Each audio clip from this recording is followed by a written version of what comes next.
Hi everybody, Levi Clay here, and I'm back again to do a quick lesson. Hopefully quick, probably not though, because this is probably the hardest lesson that I've ever had to teach, the hardest subject I've ever been asked about.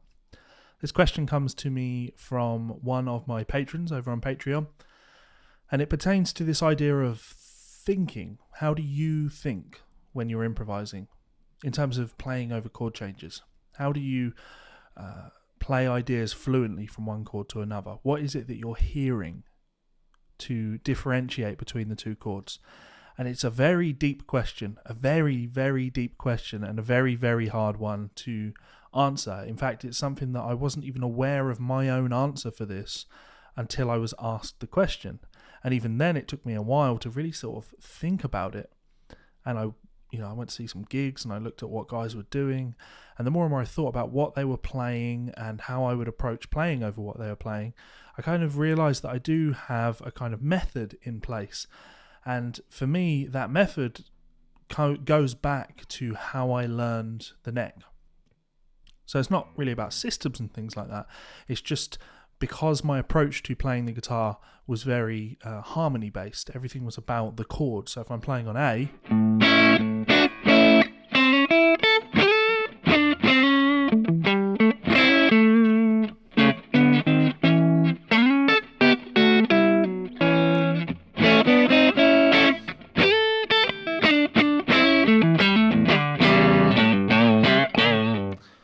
it sounds like A. It doesn't sound like I'm playing Mixolydian vibes there.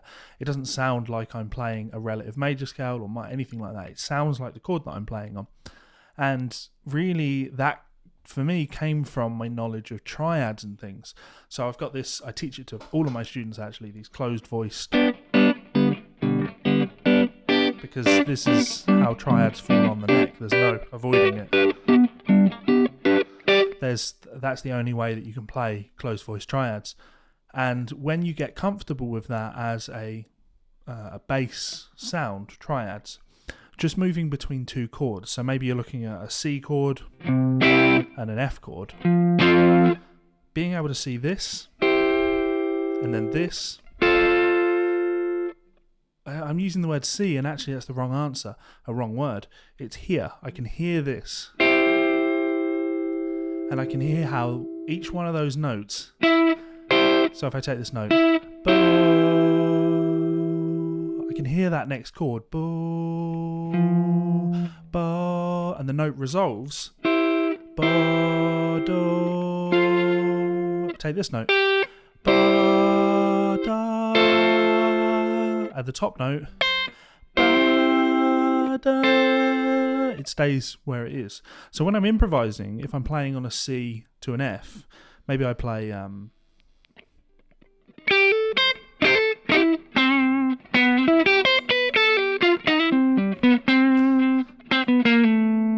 what I've done there is I've heard this F. So I was playing this note over my C. I can hear my C chord. And I'm hearing ba, ba, bo, resolving to the third of F. Now the name of the note and the interval of the note is not actually all that important. It's just about everything that I play. I can hear where my ear wants to take that melody. So I work on this as a concept with all of my students when we're looking at things like playing over 2-5-1s or whatever the thing is that you're playing, any chord progression. Actually, a better example that I've been doing a lot of this week has been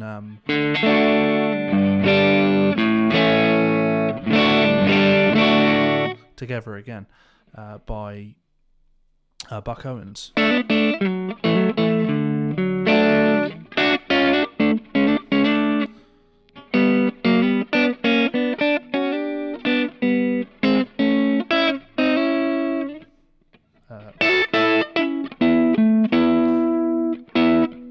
D.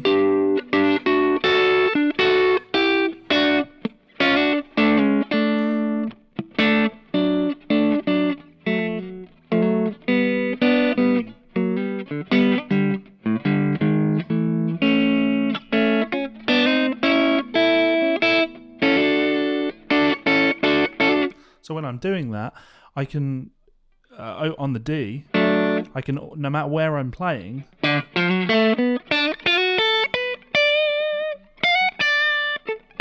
I play that phrase in D,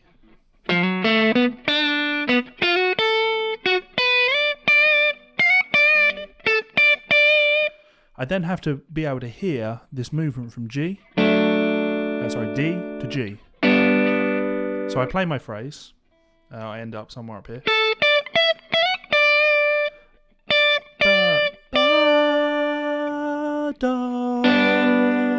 So my ear is helping to pull.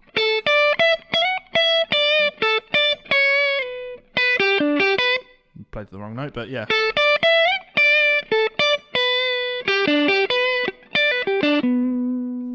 Oh, da, da.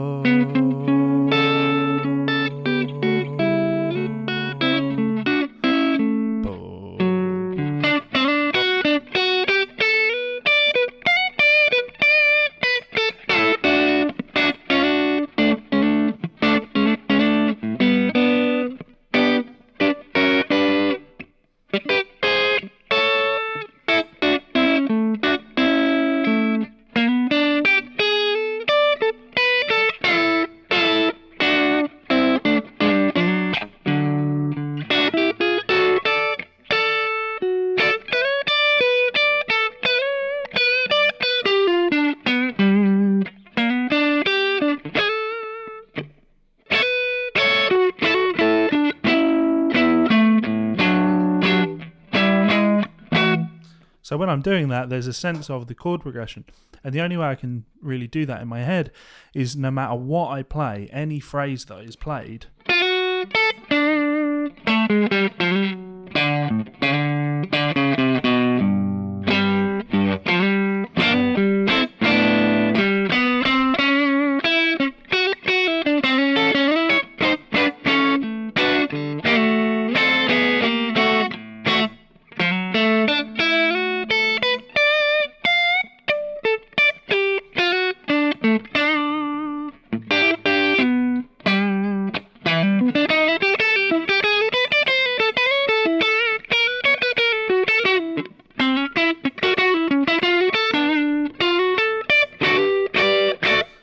there's always that sense of the chord.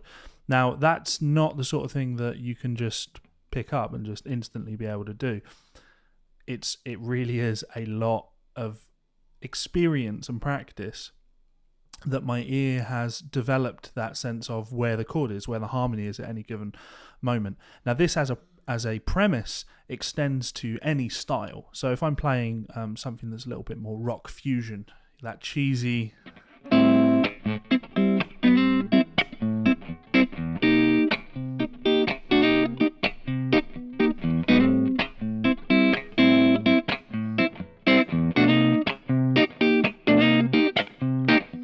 A minor to C minor type thing. When I'm playing on something like that, it's the same principle, right? I'm playing A minor. And then I hear...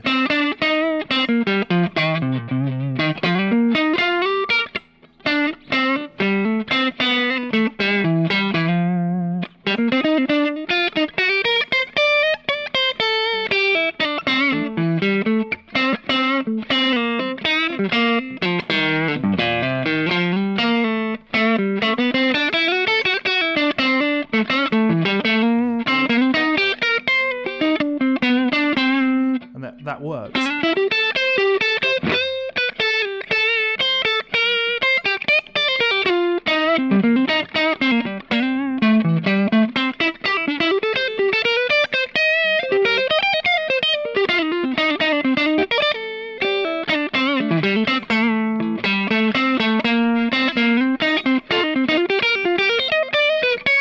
Whoops.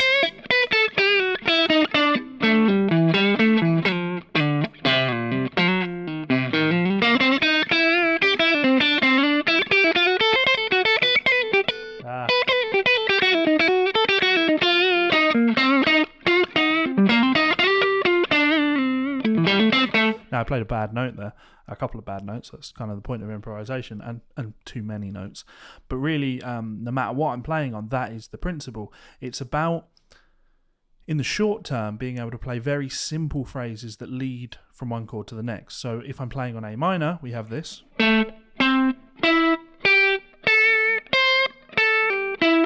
then C minor, flat 7.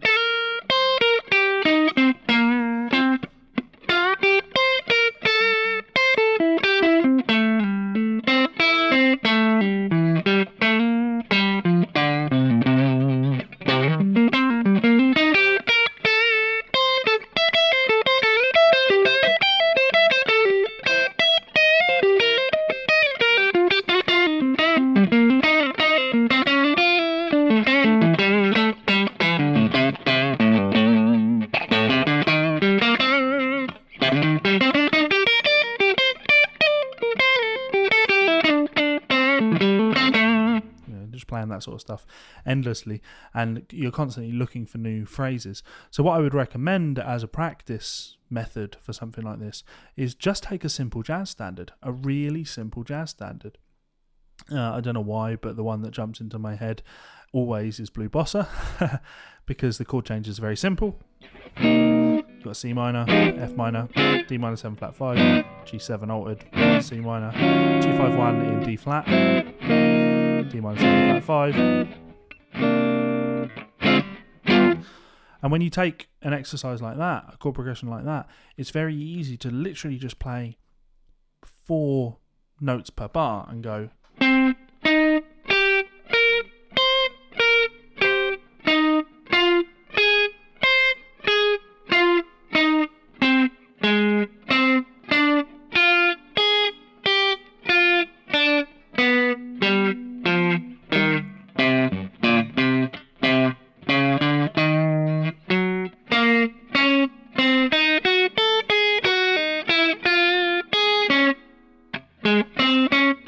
Obviously I go off on one.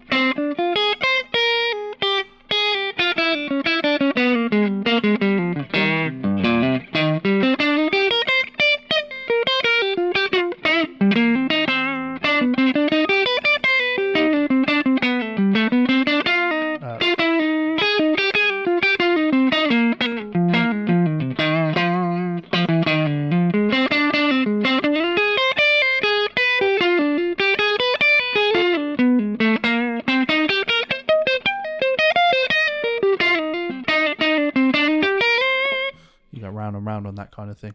It's really about exploration, and yeah, I appreciate that I am rambling at this stage, but that's the point. It's not really, there's no defined way of doing this.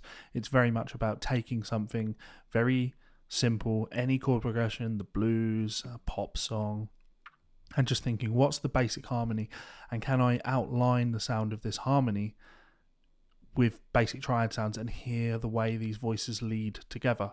So on Blue Bossa we have C minor, got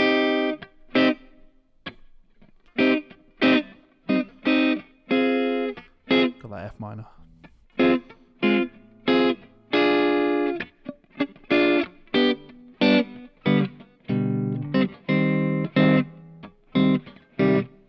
move on.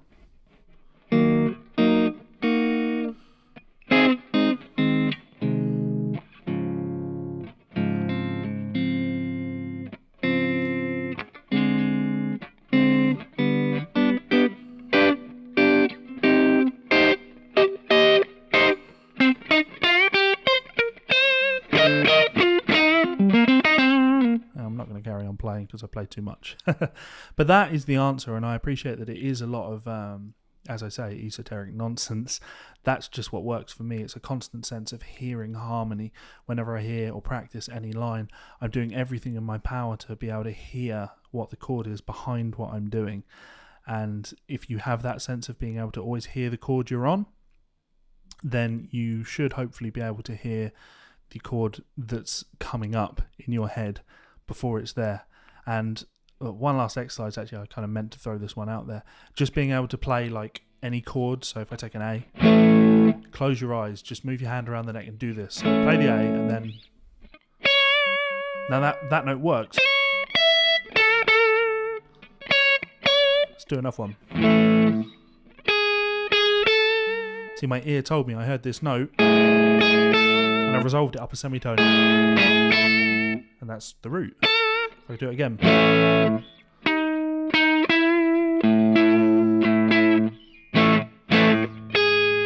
Did it again.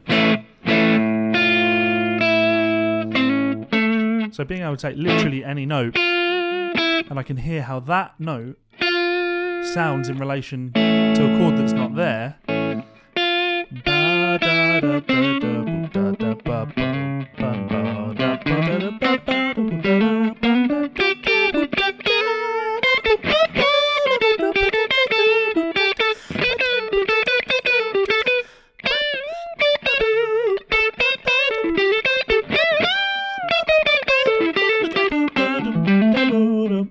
Just nonsense at that point, right? Anyway, so I hope that was enjoyable for you, and if not, I apologize. That lesson, of course, was brought to you by these awesome people over here on Patreon. These guys all support me at a $10 tier.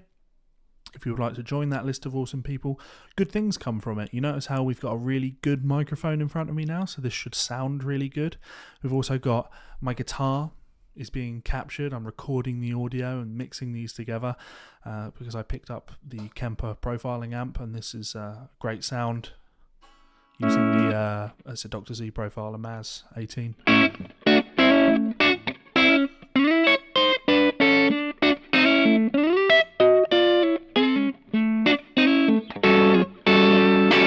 Like it, it's a lot of fun.